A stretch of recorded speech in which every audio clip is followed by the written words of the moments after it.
Assalamualaikum warahmatullahi wabarakatuh. Hai sahabat Perdosi, jumpa lagi di Perdosi Podcast on Air, persembahan dari Perdosi Cabang Medan. Bersama saya, Untri Andini, yang akan menjadi host pada podcast hari ini. Podcast ini bertujuan untuk memberikan informasi mengenai penyakit-penyakit bidang saraf dan hal-hal terkait lainnya. Oke, untuk kali ini kita akan membahas mengenai tetanus yang akan langsung disampaikan oleh narasumber kita, yaitu Dr. Halman Saragi, spesialis saraf. Beliau ini adalah spesialis saraf yang masih aktif bekerja di Rumah Sakit Umum Kabanjahe. Baiklah, langsung saja kita sapa narasumber kita untuk sore hari ini. Selamat sore, Dr. Halman. Selamat sore. Ya, bagaimana dok? Sehat ya dok? Ya, sehat. Tetap semangat di era pandemi ini ya dok? Iya, betul. Iya dok. Sekarang tema kali ini kita akan membahas mengenai tetanus dok. Kan di masyarakat sering tuh dok, kalau kita luka, orang tua atau saudara kita langsung, ayo cepat bersihkan, jangan dibiarin nanti terkena tetanus. Jadi bisa dokter jelaskan dok, sebenarnya tetanus itu apa sih dok? Ya, secara garis besarnya ya tetanus ini adalah suatu cabang ilmu kedokteran ya, khususnya ilmu penyakit saraf. Nah, di mana ilmu penyakit saraf itu mempunyai banyak subdivisi. Ya, seperti sama penyakit dalam yang lain-lainnya. Salah satu tetanus ini masuk dalam subdivisi neuroinfeksi. Jadi selain tetanus ada beberapa neuroinfeksi seperti meningitis ya. Meningitis, kemudian ada lagi HIV, nah, yang mana itu adalah infeksi pada susunan saraf. Dalam hal ini tetanus ini adalah suatu neuroinfeksi juga yang banyak dijumpai. Semua bisa diserangnya, baik laki-laki, baik perempuan, baik anak-anak maupun orang dewasa. Biasanya penyakit tetanus ini secara globalnya itu banyak dijumpai ya pada daerah-daerah yang kurang higienis ya. Paling sering terjadi pada orang-orang yang mendapat luka ya. Orang yang mendapat luka kemudian dibersihkan, ternyata kurang bersih, kurang higienis ya, atau perawatan luka yang tidak adekuat ya. Di mana tetanus adalah suatu infeksi pada susunan saraf pusat yang pada awalnya adalah karena luka, di mana di dalam luka itu dijumpai kuman tetanus ya, di mana kuman tetanus ini bisa masuk ke seluruh tubuh melalui peredaran darah ya. Jadi dia bisa menginfeksi seluruh organ tubuh, terutama pada sistem saraf dan otot. Makanya dijumpai pasiennya kejang begitu ya. Dan mengenai infeksinya bukan hanya kecelakaan saja bisa terjadi, bisa kurang bersih, karena kita tidak tahu juga orang sakit gigi juga bisa tetanus juga. Padahal tidak ada luka, tidak ada kecelakaan, kok bisa tetanus. Nah, itu masalah sepele ya. Kemudian orang yang sakit telinga ya, keluar kotorannya juga bisa tetanus juga. Seperti itu. Karena tetanus ini tidak bisa dianggap remeh juga ya. Dan bahkan bisa mengancam jiwa kita ya, tergantung dirinya saat masuk. Itu sekira-kira. Dokter bilang tadi ada grade-grade-nya ya dok. Iya. Nah, untuk gejalanya dok, biar masyarakat ini aware ya dok. Ini bahwa tetanus itu bisa dijelaskan dok, gejala-gejala yang muncul pada tetanus ini dok. Iya. Kadang-kadang masyarakat tidak tahu ini tetanus atau tidak ya, terutama teman-teman sejawat praktisi baik di UGIRI terutama ya, dia pikir ini kejang. Memang sekitarnya seperti kejang ya. Jadi bila pasien itu datang kepada kita ya, biasanya pasien datang itu sudah lama di rumah biasanya, baru dibawa berobat. Masalah kita kan sudah parah baru berobat dia. Begitu ternyata pada saat datang kita deteksi pasti sudah lama dia di rumah pasien ini. Cuma karena tidak mengerti dia, setelah kita diagnosa ternyata dia tetanus. Itu ciri khas pada tetanus itu bisa kita kenali ya. Nah, kita kenali pada saat datang itu mulutnya tak bisa terbuka. Maksudnya mulutnya itu bukan bibirnya, sementara dia antara gigi atas, ujung gigi atas itu dengan ujung gigi bawah itu rapat dia, tidak bisa terbuka dia. Ya, selain itu kemudian wajahnya seperti ketat sekali, ya ketat sekali wajahnya itu, ya dokter ya. Kemudian kok tiba-tiba pasien kejang, itu akan membuat pasien keluarga jadi takut. Kok kejang-kejang, maka dibawa ke rumah sakit. Bukan berarti dia epilepsi, bukan. Ya, setelah kita takut keluarga, maka dibawalah ke dokter. Kita periksa, ternyata dia tetanus dengan menetapkan beberapa kriteria tanda tetanus itu. Bila pasien datang masih grade rendah, mungkin bisa tertolong, tapi kalau grade rendah pun datang tidak serius kita bisa jadi lebih parah dia. Dan juga pasien biasanya disertai dengan rasa demam. Dan perlu kita tanya pada pasien, awalnya kenapa sampai begini dia, apa yang terjadi sebelumnya. Banyak juga kita jumpai, tidak ada apa-apa, kok jadi begini. Ternyata kita tanya, dulu saya ada 2 bulan lalu kena paku katanya. Mungkin pada waktu pengobatan tidak betul-betul bersih dibuat oleh petugas kesehatan di rumah sakit. Dan kita periksa lagi, kok sampai begini tidak ada luka, tidak terjatuh, ternyata giginya berlubang. Itu bisa sumber tetanus juga. Kira-kira begitu dokter. Gejalanya harus diketahui. Memang kadang-kadang bisa serius pasien tetanus ini. Bisa sampai mengakibatkan kematian ya dok? Banyak orang juga tidak tahu, bisa juga mengakibatkan kematian ya. Dan kita harus mengetahui tanda-tandanya yang mana yang serius. Kalau pasiennya datang dengan tidak sudah tinggi berdasarkan kriteria patologi itu, ya harus segera mungkinlah kita tangani dengan serius kalau nggak bisa mengancam jiwanya nanti. Bila biasanya itu bila sudah kena kepada istilahnya autonomic storm pasien itu, ya dimana tidak terkendali dari sistem otonominya. Biasanya sistem otonomi terganggu bila sudah kena sistem saraf otonomnya, bisa nanti biasanya kan itu sudah dinamakan juga tidak normal lagi, tiba-tiba jantungnya kencang, ya karena sistem otonomnya kan terganggu kan dokter kan. Bisa nanti tiba-tiba pernapasannya kok jadi pelan, baru normal lagi kayak gitu kan. Bisa demam yang tinggi, mungkin juga tidak mengalami sepsis dia saat masuk, begitu dokter kira-kira. Bisa memang beberapa kita jumpai di rumah sakit memang bisa berakibat fatal juga, sampai harus dilakukan tracheostomi nanti untuk menolong dia, begitu dokter. Kalau sudah sampai mengganggu jalan napas ini bagaimana? Kok kira-kira dicekik dia? Jadi dicari jalan napas alternatif sama dia, tidak lagi melalui hidung atau melalui mulut. Itu untuk menolong dia mungkin. Iya, kerjasama mungkin kerjasama dengan bedah atau bedah THT mungkin dalam hal ini dokter. Jadi seperti yang dokter sudah sampaikan tadi, bisa mengenai berbagai usia, jenis kelamin. Saya ada tuh yang namanya tetanus neumatoria. Itu bisa dijelaskan dok? Ini penting bagi kita di tetanus neumatoria karena menyangkut mortalitas ya, terutama pada anak-anak.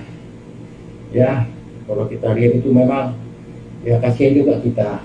Ya, kalau tetanus neumatoria ini biasanya itu tetanus yang terjadi pada anak-anak yang sudah lahir, mungkin kira-kira di bawah 1 bulan ya, yang dimaksud umur neonatal ya dokter ya.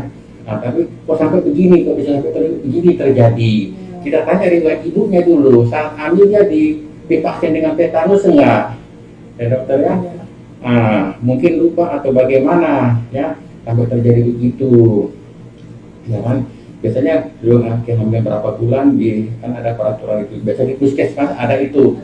Ya, ibu hamil kan pada saat posyandu, ya salah satu tetanus vaksin tetanus ini ya supaya nanti dia melahirkan anak tidak tetanus. Tapi walaupun divaksin bisa juga kena si anak ini walaupun ibu divaksin. Mungkin pada saat proses kelahirannya dokter. Pada saat proses kelahiran itu kalau kita dulu di puskesmas kan bagaimana mendorong anak partus gitu ya dokter ya. Jadi biasanya setelah partus si bayi itu mungkin bidan akan memotong tali pusarnya. Mungkin apakah lupa atau bagaimana atau kurang steril ya, tidak teliti. Begitu si bayi lahir, maka tali pusarnya akan dipotong. Tapi sebelum dipotong kan ada peraturannya. Apakah mungkin dipanaskan dulu pisaunya, kemudian setelah itu diikat kedua tali pusarnya, kemudian diolesi betadin Pisaunya itu kan semacamnya sepele kan. Nah, ini kalau terlewatkan berbahaya juga ini ya. Nah, nanti setelah semua dilakukan itu, nah, semoga nanti tidak tertular oleh kuman tetanus. Bila nanti si bayi nanti terkena tetanus, ini juga berbahaya sama si bayi ini.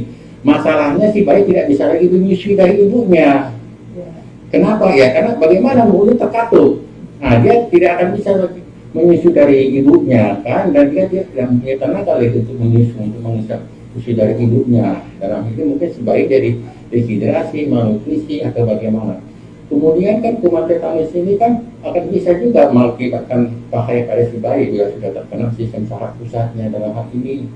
Nah, kita tahu kenapa sampai, dan si ibu juga harus tahu ini tetanus atau tidak. Mungkin perlu bidan-bidan di puskesmas mempelajari ini juga biar bisa mengenali tanda-tanda bahaya. Mungkin segera dirujuk ke rumah sakit dalam hal ini. Ya, kok anak saya kok dikasih menyusu kok nggak mau terbuka mulutnya. Nah, kemudian kok anak saya kok kejang-kejang seluruh badannya kaku dan keras mengeliling begitu, nggak seperti anak-anak yang lain begitu, dan dia juga ada demam. Nah, ya mungkin kalau tidak ada trauma, tidak ada tertular, tidak terjadi, ya mungkin pada saat proses pemakaman itu sana yang jadi masalah begitu kira-kira. Menjadi pembelajaran bagi kita semua ya dok, bahwa proses persalinan itu harus tetap dijaga kesterilisannya. Iya, dalam hal ini iya. Apakah dok semua jenis luka itu bisa jatuh kepada tetanus, ataukah ada ciri-ciri luka yang bagaimana dok agar masyarakat? Jadi ciri-ciri luka itu ada luka yang permukaannya luas, ya ada luka permukaannya sedikit tetapi dalam. Semua sama-sama berbahaya ini, ya. Jadi ada permukaan yang luas permukaannya, tidak dalam, seperti upahnya orang-orang kecelakaan kan terseret di aspal itu sampai kita lihat tangannya, wajahnya. Nah, itu kan memperluas permukaan, berarti mengundang banyak udara masuk ke situ, ya. Dan tempat dia jatuh itu mungkin tidak steril di aspal, kan sumber kotoran semuanya. Begitu ya Bu ya. Satu lagi yang apa itu? Luka bakar. Dalam hal ini permukaannya luas, jadi tempat penyerapannya banyak dalam hal ini, ya. Satu lagi luka yang tahu orang biasanya luka itu tertusuk paku, ya, dalam dia kan, atau kena beli, kena kaca, ya. Bukan lukanya berbahaya, tempat kaca atau paku sudah mengandung kuman tetanus, ya, sama seperti umpamanya digigit ular kan, bukan ularnya berbahaya, bukan gigitannya, bisanya itu yang berbahaya. Begitu juga tetanus ini kan bukan kuman tetanus, bukan bakterinya, tetapi bakteri itu mengeluarkan satu enzim satu kuman. Setelah diekstraksi, ternyata itu jenis kuman itu 1315 amino asid polisakarida.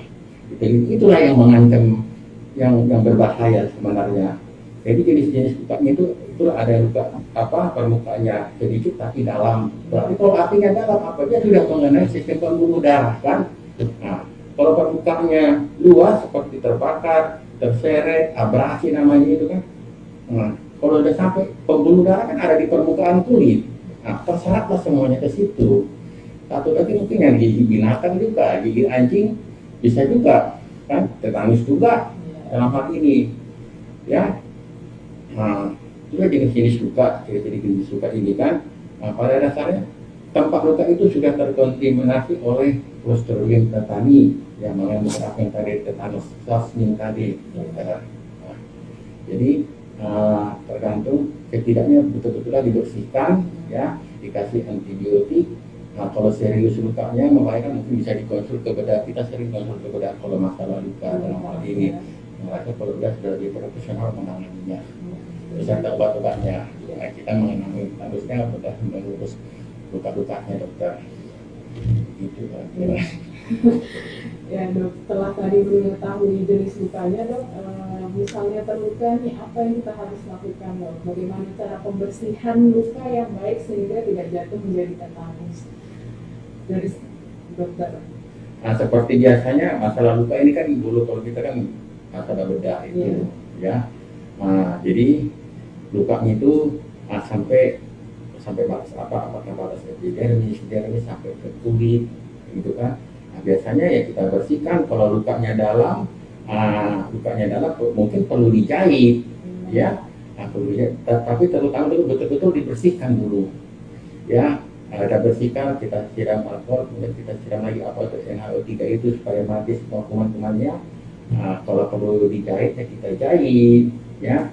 Kemudian setelah itu kita suntik dengan antibiotik, kita udah rapi kita jahit, ya, jangan jadi tempat infeksi. Kita kasih antibiotik, ya kan. Dan kita berikanlah antitetanusnya, dan lain ada beberapa jenis seperti biasa dulu kita itu namanya apa itu ATS yang dari kuda, antitetanus serum, ya. Itu ada 10.000, ada lagi tetanus toksoid, ada yang mahal lagi tetanus katanya itu, ya. Tergantung apa yang ada di situlah, ya. Yang penting kebersihan lukanya itu dulu kita apain, ya. Kalau sudah bersih mungkin tidak lagi tetanus, mudah-mudahan lukanya cepat sembuh dalam hal ini, ya. Itu kira-kira dokter. Mungkin ini pertanyaan terakhir, Dok. Di rumah sakit sering, kalau biasanya yang masuk ke rumah sakit itu sudah yang berat-berat sekali ya, Dok. Karena di masyarakat ini kena luka udah diobatin sendiri, tapi kalau sudah muncul gejala seperti tetanus baru dibawa ke rumah sakit, ya. Kenapa bisa dilakukan tracheostomi pada pasien tetanus? Kira-kira indikasinya dilakukan tracheostomi tersebut apa ya, Dok? Ya, kadang-kadang tracheostomi itu bisa muncul pada penanganan luka yang tidak adekuat di rumah sakit, atau pasien lama di rumah sudah merasa pasien sesak napas, kenapa ini kok jadi begini sesak napas, pikirnya kan, apalagi dibawa ke rumah sakit. Setelah dari rumah sakit, dokter juga heran, ada apa dalam hal ini, apakah ada asma atau ada yang lain-lain, kok bisa kita berpikir kan mungkin dia mengalami bronkospasme kan, ada nama ini. Kita tanya, ternyata dia ada mungkin tertusuk paku atau bagaimana, kita cari namanya kok di entry-nya, berdasarkan keterangan daripada keluarganya kan. Mungkin pasien itu sudah tidak tertutup, sudah tidak bisa lagi terbuka mulut, dia terbuka lagi mulutnya itu kan. Kita tanya-tanya, dari tetanus, dan tetanus ini sudah masuk mungkin dalam kategori 3 atau 4 dalam ini. Atau mekanismenya itu biasanya kuman tetanus ini menyerang sistem saraf simpatis, ya, sehingga terjadilah bronkospasme di saluran napasnya itu, ya. Biasanya di atas jantung, kalau laki-laki gampang dilihat, ya, di atas jantung itu kan. Tidak bisa lagi dia saluran darah tidak bisa lagi lewat ke trakea itu, ya, untuk masuk ke bronkus, dia sudah seperti tercekik di sininya, ya, seperti orang asma mungkin tercekik di sininya kan. Jadi kalau tercekik itu bagaimana? Dari mana? Dari jalan udara kan. Jadi kita carilah kita buat jalan napas alternatif dalam hal ini. Ini biasanya kita konsul, biasanya dia THT atau ke bedah umum biasanya. Bedah THT ada itu. Jadi di bawah jantung itulah dibikin lubang. Dibuat lubang di dalam udara, kemudian nanti dipasanglah kanal di situ dan ada penutupnya. Tapi cuma dia berbicara jadi agak lain suaranya dalam hal ini. Itulah salah satu cara untuk menyelamatkan dia.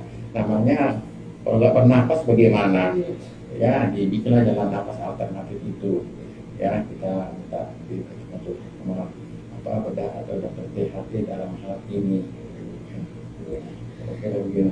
Ya, baik dokter. Mungkin di akhir dokter bisa memberikan closing statement mengenai tetanus ini, Dok, pada sahabat Perlusi sekalian.